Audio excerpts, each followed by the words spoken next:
Here's exactly how to stop falling back into your bad habits every month. And no, I'm not going to tell you to get obsessed with discipline to get rid of your bad habits, because you'll fall back into it after some days or weeks if you rely on discipline alone. But what I'm going to tell you right now will help you create a new version of yourself permanently, one that doesn't slip back into those old routines. First things first. We've all been told to act tough and act like nothing can harm us. But human beings don't function like that. We always get carried away by emotions, no matter how hard we try to control them. What I'm going to show you will make that bad habit feel like it's not even part of your identity anymore. Let's start here.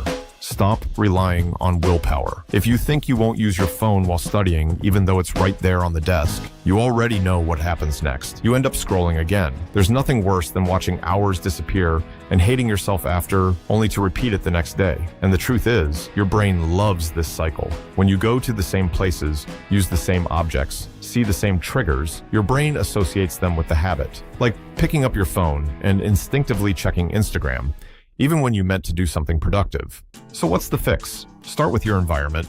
If you start smoking with your friends and then stop seeing those friends, you might just stop smoking. Like, my friend stopped smoking when he moved to another country and became a loner because he couldn't find his old friends. Well, you don't have to leave your country, just don't hang out with them all the time. It might sound harsh, but if that habit is slowly ruining your life, this is what doing it for yourself looks like.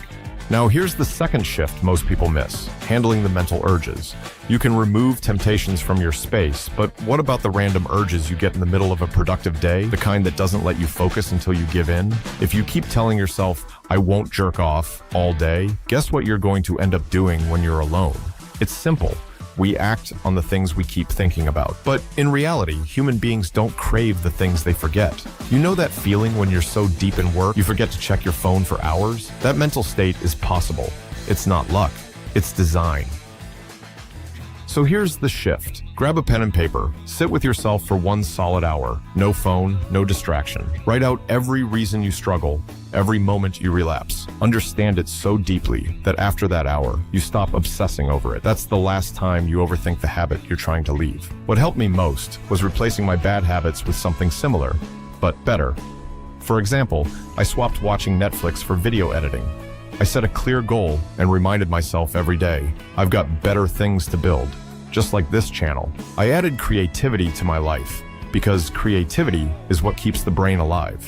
If you don't think you're the creative type, this next video will show you how to unlock it anyway. Even if you don't feel creative, you still need it in your life. If you're unsure where to start, this video will walk you through it.